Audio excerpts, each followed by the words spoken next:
Small Holdings in India and Their Remedies by Babasaheb Ambedkar. 4. Enlargement. Granted that enlargement of holdings is as important as their consolidation, we will now turn to the discussion of regulating their size. It is desired by all interested in our agriculture that our holdings should be economic holdings. We would have been more thankful to the inventors of this new, precise, and scientific terminology had they given us a precise and scientific definition of an economic holding. On the other hand, it is believed that a large holding is somehow an economic holding. It may be said that even Professor Jevons has fallen victim to this notion. For, when discussing what the size of a holding should be, he dogmatically states that in the consolidated village, the mode should be between 29 and 30 acres, F11. But why should the mode be at this point and not at 100 or say 200? We might imagine Professor Jevons to reply that his model point is placed at that particular average because it would produce enough for a farmer to sustain a higher standard of living. Raising the general standard of living in India is the one string on which Professor Jevons harps even to weariness throughout his pamphlet. F12. The error underlying this doctrine we shall consider later on.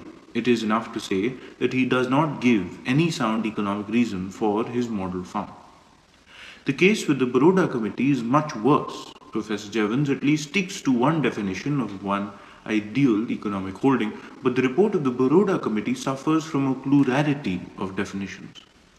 While cementing on the size of an average holding in the state as is summarized in the above table, it should be noted that the committee, through its desired consolidation, was perfectly satisfied with the existing size of the holdings as is clear from the following.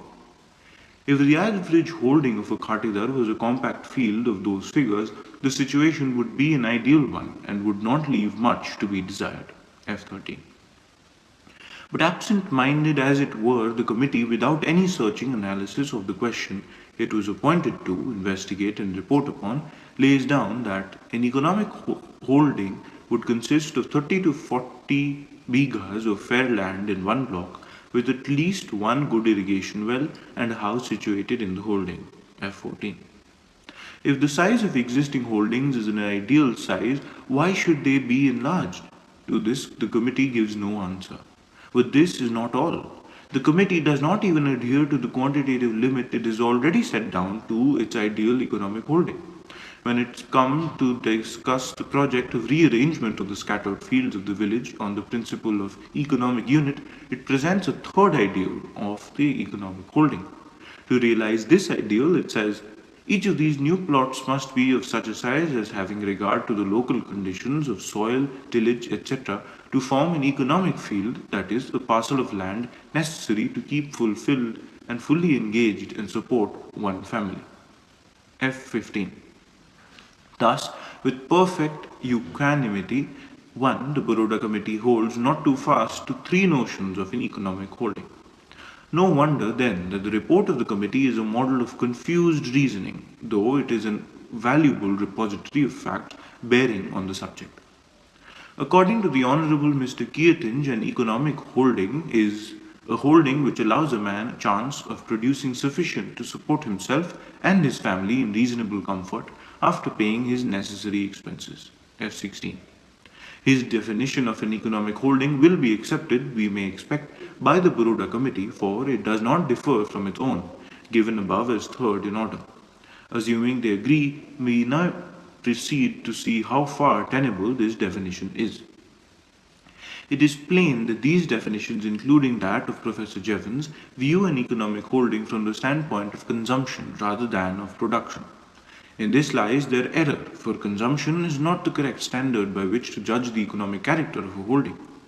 It would be perverse, according to condemn a farm as not paying because its total output does not support the family of the farmer, though as a pro rata return for each of his investments it is the highest. The family of a farmer can only be looked upon in the light of so much labor corps at his disposal. It may well be that some portion of his labor corps is superfluous, though it has to be merely supported in obedience to social custom, as is in the case of India. But if our social custom compels a farmer to support some of his family members even when he cannot efficiently make any use of them on his farm, we must be careful not to find fault with the produce of the farm because it does not suffice to provide for the workers as well as for the dependents that may happen to compose the family. The adoption of such an economic accounting system will declare many enterprises as failures when they will be the most successful. There can be no true economic relation between the family of the entrepreneur and the total outturn of his farm or industry. True economic relation can subsist only between the total outturn and the investments. If the total outturns pays for the investments, no producer in his senses will ever contemplate closing his industry because the total outturn does not support his family. This is evident, for though production is for the purpose of consumption, it is for the consumption only of those who help to produce. It follows then that if the relation between outturn and investments is a true economic relation, we can only speak of a farm as economic, that is, paying in the sense of production and not in the sense of consumption. Any definition, therefore, that leans on consumption mistakes the nature of an economic holding, which is essential an enterprise in production. Before going further, we must clear the ground by a few preliminary remarks to facilitate the understanding of an economic holding from the standpoint of production. It must be premised at the outset that in a competitive society, the daily transactions of its members as consumers or producers are controlled by a price regime. It is production, then, in a price regime that we have to analyze here for our purpose. In the main, the modern process of production is contained by the entrepreneur, is guided and supervised by him, and is worked out through him. All employers of laborers or hirers of instrumental goods are entrepreneurs. His computations run as they must in a pecuniary society in terms of price outlay as over against price product, no matter whether the prospective product is offered for sale or not. The entrepreneur in prospective product and producing for grain apportions his outlays in varieties of investments. These investments, the same as factors of production or costs to the entrepreneur, have by tradition been confined to wages, labor, support, profits, rent, land, and interest, capital. Industrial facts do not support this classification. There are many other factors, it is contended, which as they share in the distributive process must have functioned in the productive process, in some way immediate or remote.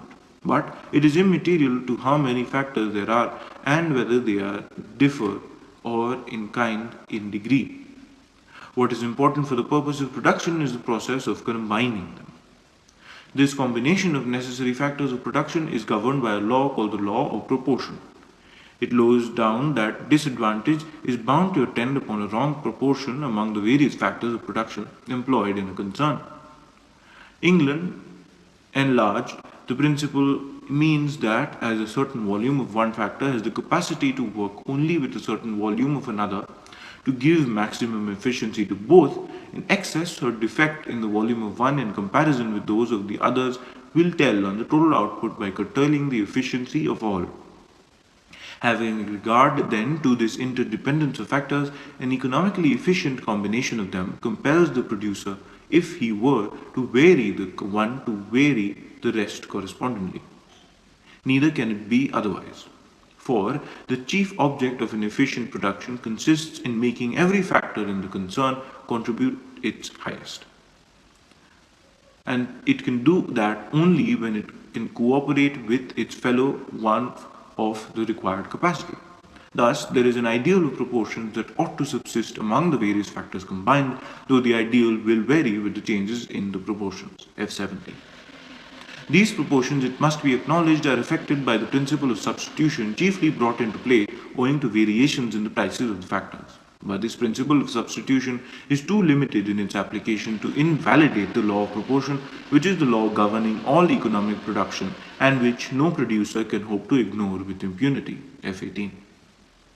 Bringing to bear the above remarks regarding production on the definition of an economic holding, we can postulate that if agriculture is to be treated as an economic enterprise, then by itself there could be no such thing as a large or a small holding.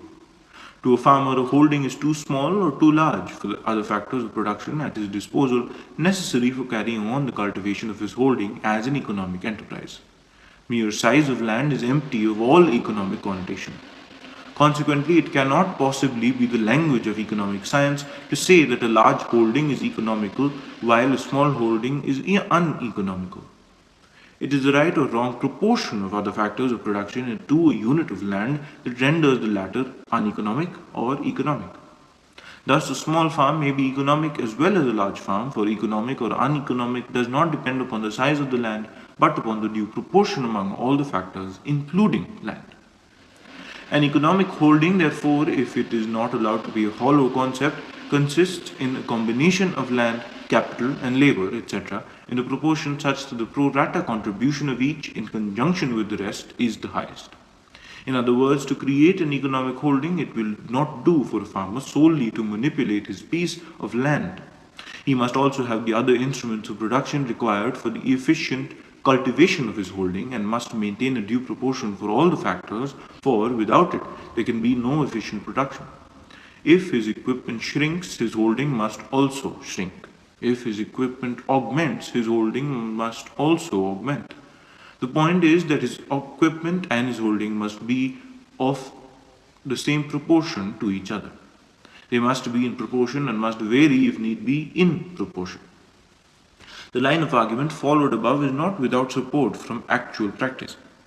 It is happy from an economic point of view to find it recognized and adopted in India itself by the fathers of the survey and settlement system in the Bombay Presidency. The famous Joint Report of 1840 contains an illuminating discussion of the problem. The question before the officers deputed to introduce the survey system in the Deccan was how to levy the assessment. Was it to be a field assessment or an assessment to be placed on the whole lands of the village or on the entire holdings of individuals or co-parsoners, whether proprietors or occupants? That, after much deliberation, the system of field assessment was finally adopted is known to many. But as the reasons that led to its adoption are known only to a few, the following explanatory parts from the joint report will be found to be both interesting and instructive. Para 6. That one manifest advantage of breaking up the assessment of a village into proportions so minute as indicated by the survey number is the facility it affords to the cultivators of contracting or enlarging his farm from year to year according to the fluctuating amount of agricultural capital at their disposal, which is of incalculable importance to farmers possessed of so limited resources and as those of the cultivating classes throughout India. Para 7. The loss of a few bullocks by disease or other causes may quite incapacitate a riot from cultivating profitably the extent of land he had previously in village, and without the privilege of contracting his farm and consequent liabilities on occasion of such loss, his ruin would be very much shortly consummated. F19. Judging in the light of this conclusion, the proposal to regulate the size of holdings appears ill-considered and futile. For, as Professor Richard T. Ely observes, F20, obviously no simple answer can be given to the question as to what should be the size of a farm. The value of land or the rent it will bring is perhaps the most important factor. In addition to the factor of rent, the amount of capital that he can command, the kind of farming in which he is most skilled, the character of the labor he can produce, the proximity of markets, the adequacy of transportation facilities, all must be taken into account by the farmer in determining how large a farm he will attempt to manage and how intensively he will farm it. This question is primarily one of private profit, which the individual must decide for himself, but the legislator and the scientific student can be of some assistance in helping to develop that most difficult branch of commercial science, farm accounting, and in keeping the farmer alive to those changes in prices, wages, and transportation charges to which the farm organization must adjust itself. To those who have the temerity to fix the size of a holding, Professor Ely's well-considered opinion will bring home that in spite of good intentions, their vicarious mission will end in disaster. For none but the cultivator can decide what should be the size of his own holding. They would do well to remember the size of holdings will vary in time, consequent to the changes in equipment with which he has to adjust the size of his farm. At one point in time, he will decide in favor of a small, or at another, he will decide in favor of a large holding. He would therefore be a poor economist who would legally fix the size of a holding, which, in the interest of economic production, must be left to vary when variation is demanded. By fixing the size of a holding, he can only make it a large holding, but not an economic holding. For an economic holding is not just a matter of the size of the land alone, but is a matter of the adjustment of a piece of land to the necessary equipment for its efficient cultivation. The end.